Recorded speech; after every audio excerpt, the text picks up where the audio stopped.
Hello again, my sweet victim of shadows.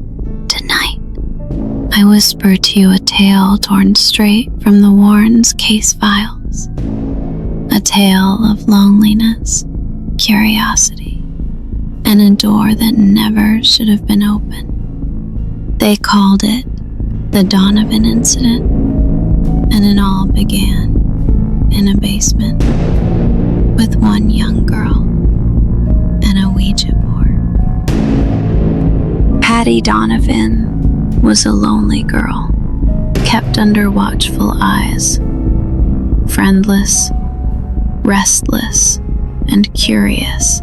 One night, while rummaging through the basement, she found it, a small box, dusty, hidden among old things that should have been forgotten. The letters on the box spelled a single word: O-U-I-J-A.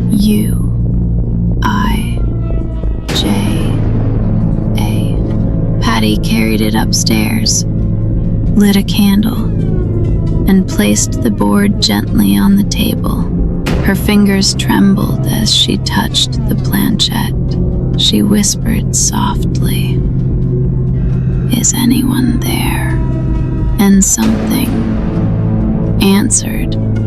For a moment, nothing, only silence. Then, the planchette began to move. Her eyes widened. It dragged across the letters, one by one. Y-E-S. The board had answered, and that single word was the beginning of a nightmare. At first, Patty thought it was a trick, her own imagination, her hand nudging the planchette without knowing it. But then, it spoke again. The board spelled her name, P-A-T-T-Y.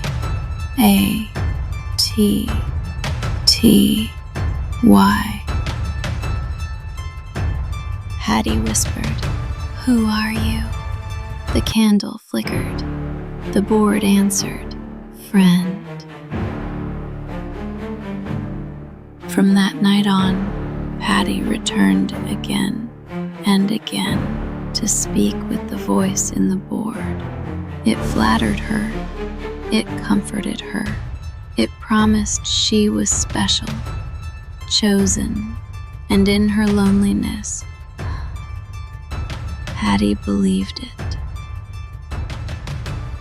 It began with whispers, little disturbances, so easy to dismiss.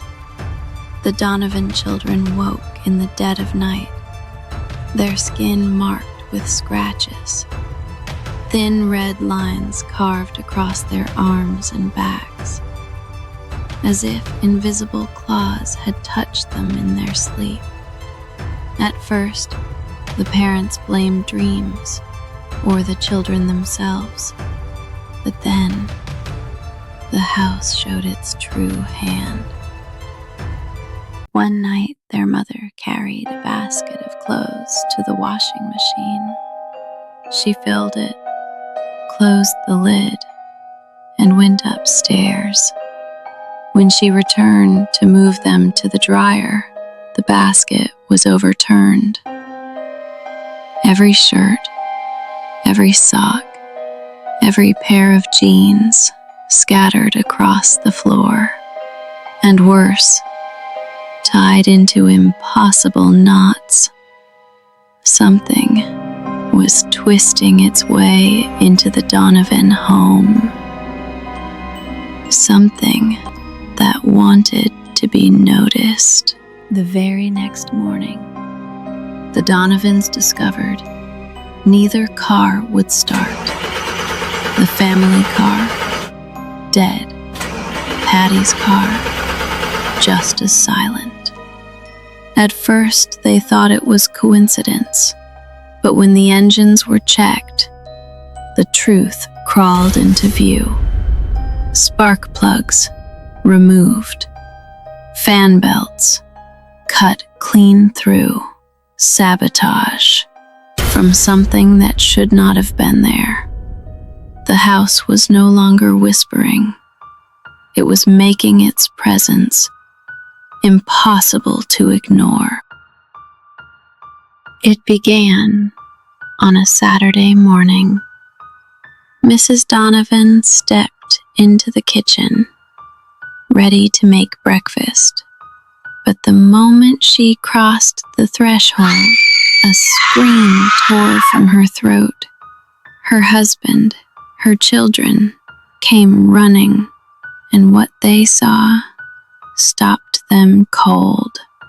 Every cabinet wide open, every drawer holed out, dishes shattered across the floor, silverware strewn everywhere, porcelain smashed to pieces. The kitchen looked as if a tornado had ripped through it. Mrs. Donovan clutched the counter, sobbing. The children huddled together, and Mr. Donovan, trembling with rage, looked to the ceiling and shouted, "What do you want? Why are you doing this to us?" The answer came immediately. Slam, slam, slam. Cabinets banged open and shut again and again, a deafening chorus of wood and steel. Drawers jerked out and slammed back, so fast, so hard, the whole house trembled. It went on and on, not for seconds, but for 5 endless minutes. The Donovans could do nothing but stand frozen as their home turned against them. And even I, Elvirina, feel a shiver when I say this. The house was alive with rage, and the most frightening part is it's all documented as true. And if that wasn't enough, the Donovans soon discovered their torment had only begun. The mother stands at the bathroom sink. She is in her mid-30s, weary from sleepless nights, her hair slightly disheveled. Her pale skin glistens with a faint sheen of sweat, as if the house itself is pressing down on her. Her eyes carry dark circles, equal parts exhaustion and dread. There's a tremor in her lips, as if she's bursing herself for something. Though she doesn't know what, she twists the faucet handle. At first, water trickles, then thick, dark blood gushes out, splattering against the porcelain basin. She freezes. Her hands tremble up to her cheeks. Her eyes widen in horror. A coppery smell fills the room. The blood doesn't stop. It coats the basin, streams down the sides of the sink and onto the floor. Then the skies unleashed hell. Rocks rained on the house for a full hour, witnessed by police, who told the terrified family, "Call a priest." When the priest arrived, everything stopped. For a moment, peace, but he warned, something here is deeply disturbed. The Donovans, desperate, exhausted, got a lifeline. The names of Ed and Lorraine Warren. The Warrens arrived to chaos incarnate, furniture levitating, laundry spilling, a St. Anne statue disappearing, only to reappear in the toilet. Blasphemies scrawled across children's doors. The home had become a marquee for evil, walls peeled with stains that would not wash. The family pictures of saints ripped, crucifixes inverted. Even the refrigerator and tools disappeared, only to reappear in the attic.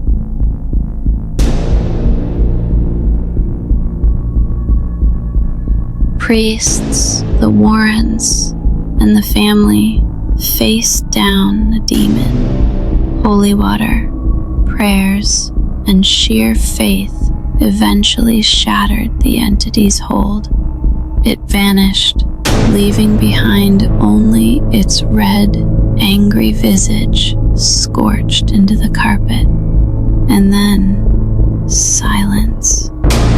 The Donovan home finally returned to stillness. No more levitations, no more rock storms.